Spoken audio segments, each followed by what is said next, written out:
we've just begun. At every step, we're by your side. Lloyds Bank, by your side.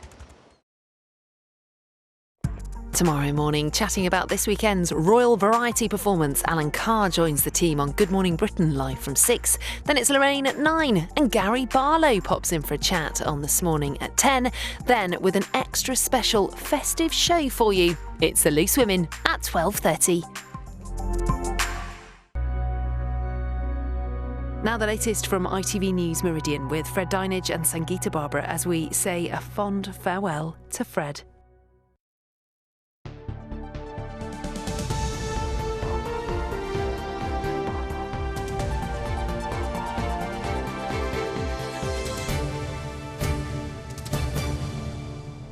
Welcome to ITV News Meridian. Tonight's headlines in the Thames Valley. Emergency services confirm that 2 people are missing after a fatal fire in Reading. Police are still holding a man on suspicion of murder and arson. The guide dog owner who had a near miss with an e-scooter in Hampshire. It's illegal to ride them on pavements, but many still do. How do you survive a shivery shipwreck? And after almost 60 years on ITV, it's Fred's final day in the studio. Join us as we celebrate a remarkable broadcasting career with some lovely surprises on the way.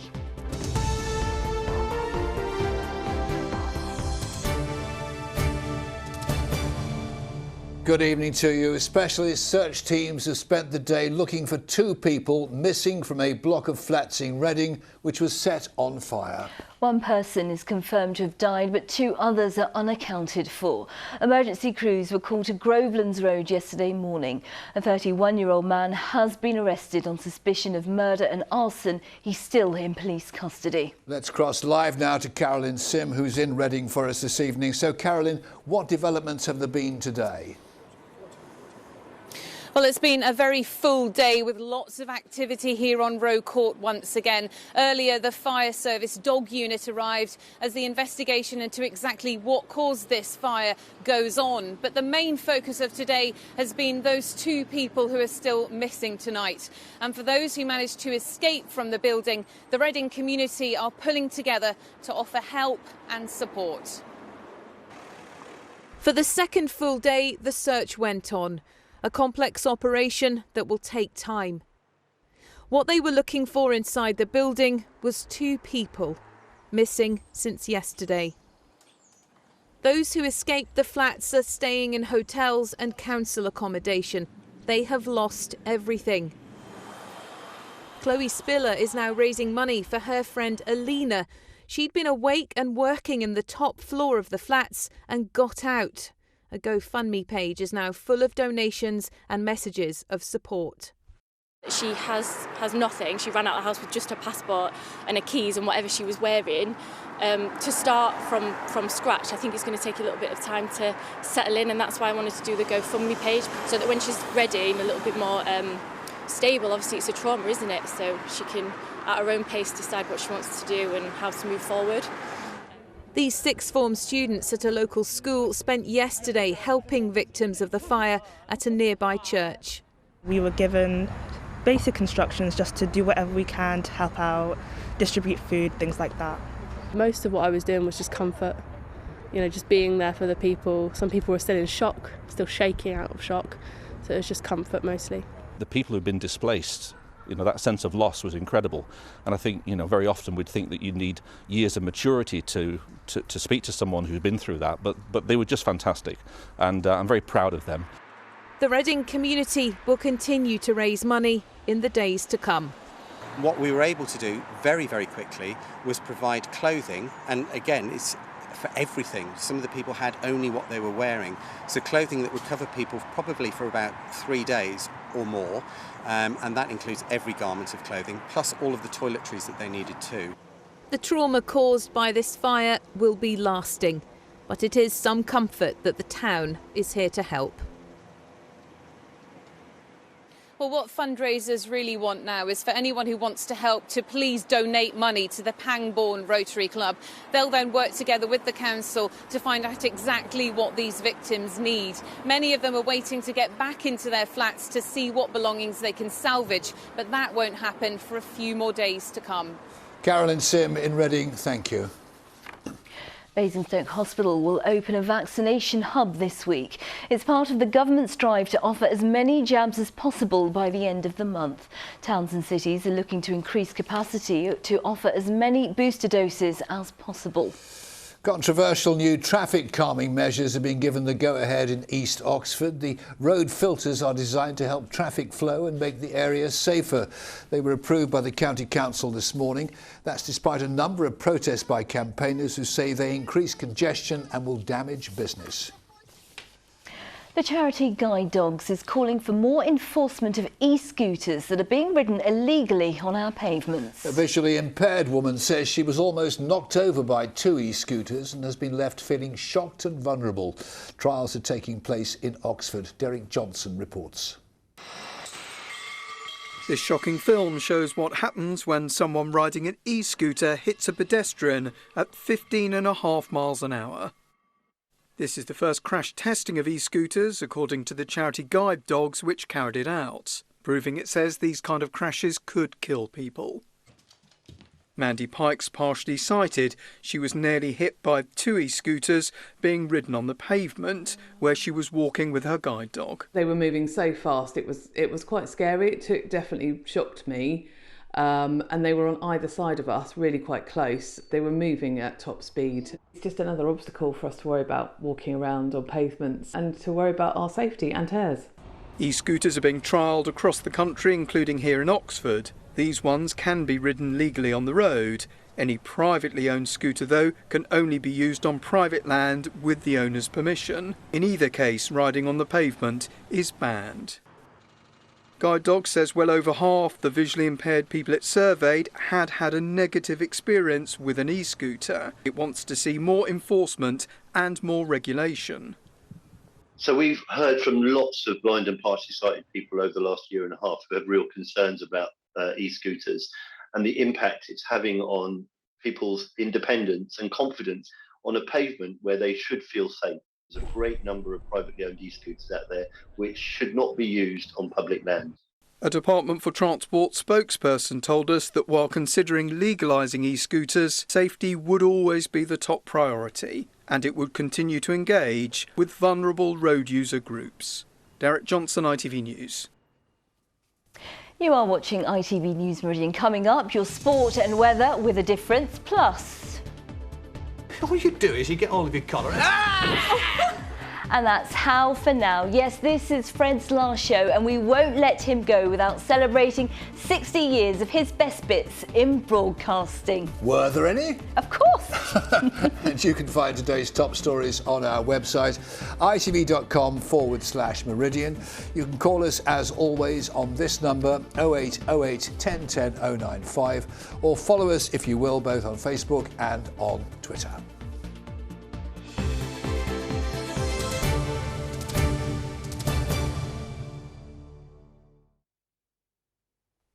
Fred, I hate to break this to you, but everything that you think is going to happen in the show from now on isn't. You're joking. Because this is your last day at ITV News Meridian. Yes. So we thought we'll have a few lovely surprises and celebrate a great broadcasting career. So the rest of the show is dedicated to you. But I'd learnt all these weeks. Don't worry about that. All your friends, your colleagues, all of our wonderful viewers want to take a trip down memory lane. So let's do that. Thank you. Fred, you are the friendly face that we all grew up with. The man who showed us how. Should float without any problem at all. It didn't always quite go to plan, but your sense of humour and ability to tell a story kept us all captivated. When they saw this, stay on there. As someone who grew up in East Sussex, you are an absolute living legend. He could read the phone book, and you'd want to stay with him all the way from Alpha to Zeta. You know, he just has this natural warmth. It is your warmth and your ability to relate to everyone that meant you outlasted every other presenter, being part of How from 1966 to the present day. You were also a firm favourite on Tiswas. The first time we really met properly, I covered you from head to toe in custard. And even then, just the top of your head was sort of glinting in the light. You are an amazing guy. I do not know how you kept going so long, and you have been consistently so sickeningly good. Your skill as a broadcaster means you could span so many genres, moving with ease between children's TV, sport. Good afternoon to you. A very warm, indeed hot welcome to what promises to be an extremely fast-moving edition of World of Sport. And news. The Queen Mary will begin her final transatlantic crossing from Southampton to New York. In 1984, you began as the main presenter for TVS. Coast to Coast was a ratings winner with Fern Britton by your side. 7 years we spent together, didn't we? And that was a very happy time. We had such laughs and such fun. And you taught me a great deal as well. Since Fern, there have been many other co-presenters, all with a story to tell. I'll never forget my first day. He took me down the corridor and he held my hand and he said, Tish Tosh, that was his name for me. No one else has ever called me that. Tish Tosh, you and me are going to be best friends. I'm going to look after you and you're going to look after me. And he really did. He just took me under his wing and he taught me everything. He was my first on-screen husband and he was just the most perfect gentleman. Debbie Thrower was one of your longest partnerships, lasting 16 years. Look at the way that Fred has remained friends with all the female presenters that he's worked alongside. I think that speaks volumes. Yes, he is a very generous presenter. He did share the limelight very happily. And you were still in a very happy partnership until this day. Sangeeta joining you on the sofa back in 2009. But it wasn't just your relationship with your co-presenters that was so strong. It was your connection with the audience. You were always happiest out on the road interacting with viewers. The annual Sandcastle competition attracted thousands to the South Speeches. Blow that hooter! Over the past 58 years, you have interviewed so many well-known faces, everyone from the Beatles to Dame Vera Lynn, and you have charmed them all. I'm going to kiss you, may I? You may. Oh, God bless you. You may.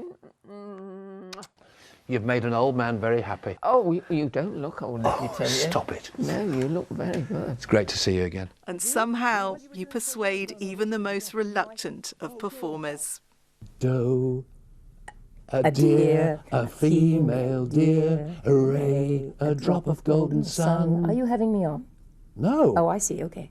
But you are never starstruck, equally as happy just chatting to children. So, who did this one? Me. That is a big baby. Your sense of humour is legendary. You're always willing to give anything a go.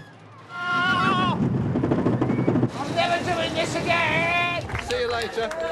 There are so many memories, so many moving moments. She said, the man from How. And I desperately wanted to say, and do you watch Meridian tonight as well? But my courage failed me. And instead I found myself blubbering, I'm just so honoured to meet you, which I was. You have presented every major news story for more than 5 decades.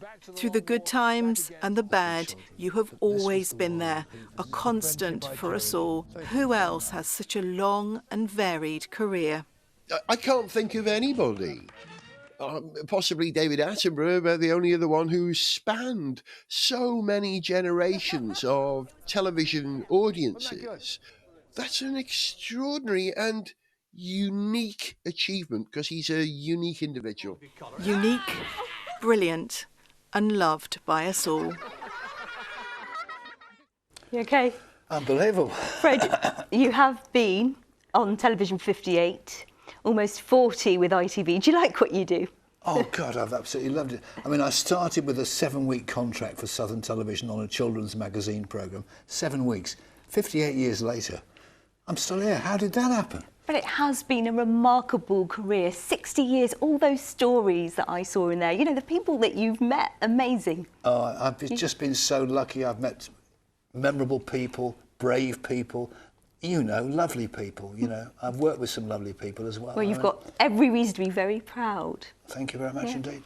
Another special message now, this one from a regular viewer in Kent. Hiya, Fred. You'll have to excuse the way I'm dressed because I've just got a part-time job in the grotto, you know, tied me over Christmas. But I just want to wish you all the very best and let you know how bereft I am, Fred, je suis désolé, that you are leaving Meridian tonight.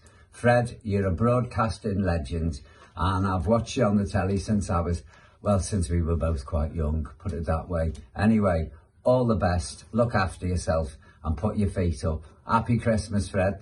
And you, Sangeeta. Ta-ra. Will you get in the line, please, and shut up? Oh, thanks to Paul and everybody else. So many messages. Piers Morgan, Kate Garraway, Michael Ball, Alfie Bow, Alan Titchmarsh. You'll love this one. Tim Peake, the astronaut who absolutely loves you. We'll look at those later. They're all going to be on our website. Incredible. Can I just say to everybody, thank you so much. Unbelievable. Unbelievable. Well, shall we do some sport now? That's comfortable territory for you because I'm rubbish at sport. We've got Sarah Gom and Andrew Payton. We've all been PCR tested, just so everybody knows. Yes.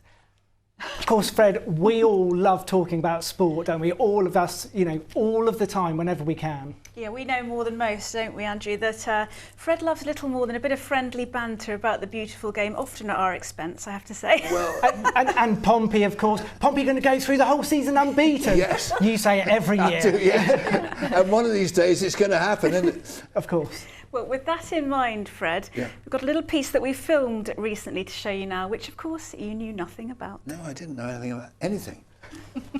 We've come to a place very close to your heart, Fred. A place you first fell in love with as a schoolboy during family holidays to Southsea. And when your television career took off, you became a director here. But as much as you love Portsmouth Football Club, it's clear everyone here loves you. Working alongside manager Harry Redknapp and owner Milan Mandaric, Pompey won promotion to the Premier League and the FA Cup. Happy days for the club, yourself, Fred, and Harry. Well, we had some great times at Pompey, Fred. You know, I think I was your chauffeur, actually, you and Milan. I went there as director of football that first year, and I don't really know what I was doing there, except sort of driving you and Milan to the games, up to Sheffield, up to Barnsley. But we had great times, great chats, good laugh. People always ask me where you had your best times, and I would put Portsmouth right up there as probably the best time and most enjoyable time. And being around you and Milan and the rest of the guys was great for me. Fred started his TV career as a sports presenter. In the 70s and 80s, that meant reporting on the success of Southampton Football Club under manager Laurie McMenemy. Though that didn't always go smoothly. Welcome to you. On South Sport tonight, how the Saints, complete with Kevin Keegan, got the new league season off to a dramatic winning start. And we've got the Meister himself, Laurie McMenemy. Oh, what a pillock. Oh, what a pillock. You're a living legend on TV. You and me go way back to when we were both in the north and you did all sport and that up there. And you have worked so hard and become so popular. And I think not just the viewers will miss you, Fred, but the people that you've worked with and helped over the years. So good luck with whatever you're doing, Fred. And one day soon, I'll get you a ticket to come to St Mary's. Bye. Fred was a talented player growing up. Though his trial with Aston Villa did end with him scoring an own goal. But football's loss was TV's gain. So Sarah and I went to find out what you, our viewers, had to say to him. Thank you for giving us good news since I was a little girl and talking about football and that. Every night we turn our tally on and we have a lovely smile. We're going to miss you. Got a bit of a sense of humour there that makes things a bit more cheerful sometimes when they're not so cheerful. And he's great, isn't he? I wish him all the best. Yeah. I've seen him out and about, and yes, Fred, I have seen you in your slippers going into the co-op. So, yeah, no, it'd be sad. So good luck, Fred. We will miss you. I've been watching you since I was a little girl, so good luck, Fred. Yeah. Here's to the future. And Fred, hopefully that will mean you can visit your favourite Italian restaurant a bit more. Your old pal Giuseppe certainly hopes so. To me, he's a friend. He's nearly part of family because I know him so long, over 40 years, you know. He's a very fantastic man. It's nothing too much for him, you know. Many times people come, oh, hello, I can have photo. He never said no. Always have the smile, you know. He's very, I mean, he's unique. Whether it's on screen, in the newsroom or out and about. Fred loves nothing more than chatting football. I must be the only political correspondent who prepares for a Live on the Green by checking Portsmouth's latest score and checking the odds if Portsmouth are playing Blackpool. I really miss those bets, particularly the odd occasion when Fred's had to reach into his wallet for one of his old white fivers. But most of all, I'll miss working with one of the greatest and nicest broadcasters there's ever been. Fred, whether it's your colleagues, our viewers or your football club. We all agree, you're the best. Oh, guys, thank you very much. And I'm just overwhelmed, to be honest. And Fred, that was the message we were getting again and again, wasn't it? It really was, wasn't it? Yeah, the message very much that you're not just a TV presenter, but you're a friend. That's so kind, and can I just say thank you to everybody who's taken part in all this. I can't believe it. I thought we were doing a serious second half of the programme. It's unbelievable. Thank you very much. We can do that at 10:30 if you want. You know, there's no news, Fred. Thank you, Sarah and Andrew. So, Fred, you might be leaving us, but this is not retirement. No, I'm going to still be working. I can never retire. I'm going to do some crime for another channel. How for ITV, which should be back in the new year.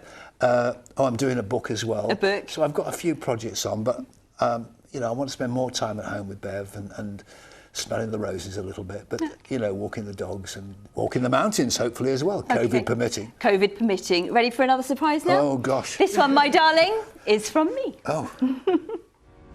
Fred, I've got something really special for you now because I'm with a group of people who are very close to your heart. Hi, Papa. Caroline, Fred has been on our screens for nearly 60 years. That is such a long time. Do you remember the first moment that you thought, oh, Dad's famous? I don't really, because I've never known anything different. I've always known my dad be on telly. I suppose when I was quite little, it gradually dawned on me that not everybody's dad did such a crazy kind of job. So he was doing How, and he'd come home with some of the experiments to practice, and Auntie Bunty, who was one of his co-presenters, used to come and stay with us. And gradually, I think it dawned on me that that wasn't a sort of normal job that everyone else's dad did. How about you, Chris?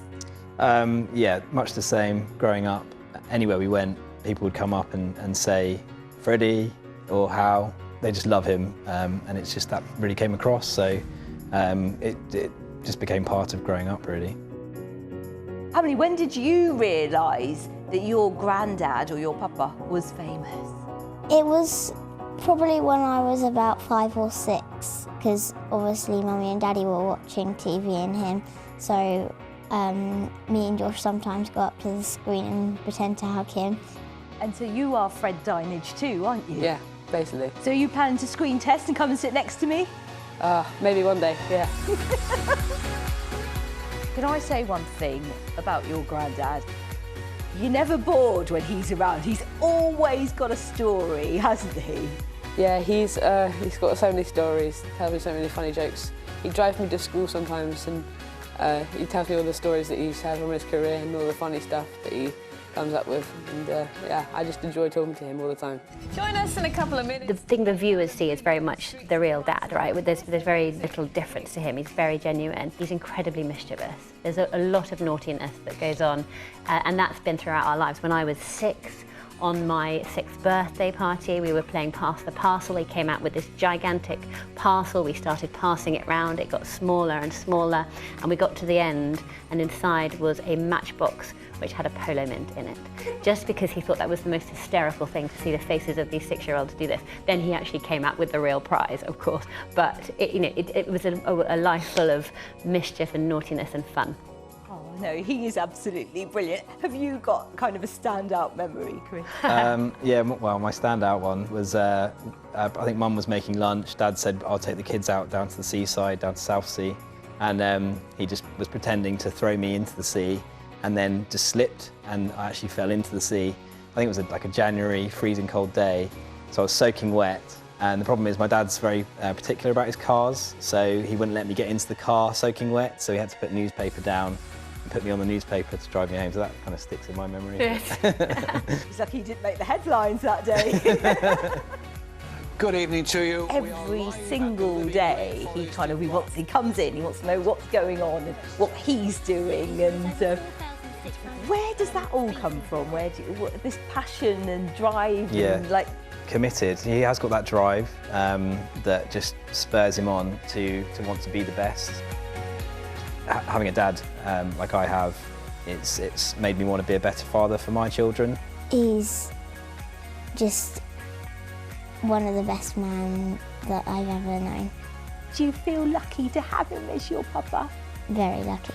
Oh, that's lovely. I think there's only one way to end this interview, isn't it? Okay, shall we? And that's... How for now? He's going to hate that. My wonderful family, I'll never trust any of them ever again. Yeah. How did you do that without me knowing? Well, you were on late news, fortunately, so I popped over. I came into the studio, said it went brilliantly. They've been sending me pictures all the time, checking that I'm okay, checking you're okay. Unbelievable. They're a beautiful family, Fred. You must be so proud of them as well. I'm so proud of my children, my grandchildren. I've just been so lucky, you know. You have been lucky, and we're really lucky now because Pip is with us. Now, Holly wanted to be here today, but unfortunately, she is genuinely under the weather. So, Pip. Yeah, I'm representing us both. Now, I'll let you in on the White Christmas intel after the show, but for now, Fred, I just have to say what an absolute privilege it has been to work with you. Not only are you just fantastic at what you do, but you are a lovely, lovely man. Not only that, you make my job so much fun. Of course, I'm just one in a long line of weather presenters who've crossed your path over the decades, and there are a few more who'd like to say a little something. Wow. Singing in the Rain was on at the Mayflower, and Fred said, look, we're going to put Singing in the Rain on for 30 seconds. I want you to do a little dance, and when you've done a little dance, do your weather. Beautiful evening. Okay, I said, Fred. Music started, I started my dance, and it started to rain. I looked at Fred, he had a big smile on his face, a horse pipe in his hand, and he was pouring water up all over the top of me. I treasure the memories of our evenings together on Meridian tonight, but there's one evening that I'm still trying to forget. The Battle of Trafalgar. Storms were forecast, but we decided to risk it and go live.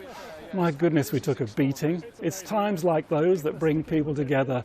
I'm sure you'll continue to do some special projects, but you'll have time enough to visit us here in Australia, where there's a very warm welcome waiting.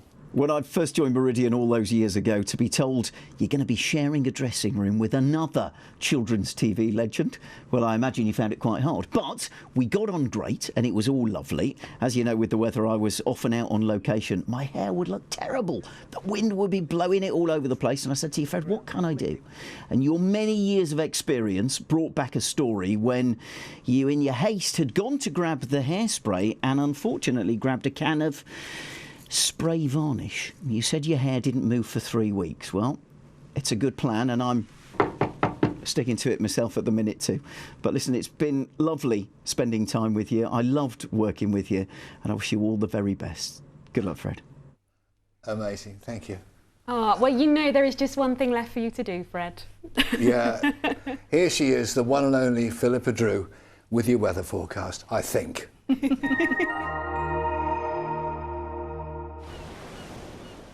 Feels like home, whatever the weather. Valent Boilers and Heat Pumps sponsors ITV Meridian Weather. All looking very quiet weather-wise then over the next few days. Lots of cloud, but the emphasis on dry conditions. It will also be turning a little bit colder as the days go by. Out there at the moment then, lots of cloud on the scene. Where we do have any limited breaks overnight, we could see a bit of mist and murk developing. And for all of us, it will be mild once again, lows of 7 or 8 Celsius by dawn. Tomorrow then, much the same as today for most of us. Still a lot of cloud, but mostly dry. The best chance of any bright spells coming through along the south coast, I think. Further north, perhaps a bit more low cloud, mist and fog encroaching during the day, but another mild one into double figures for some. Valent sponsors ITV Meridian Weather.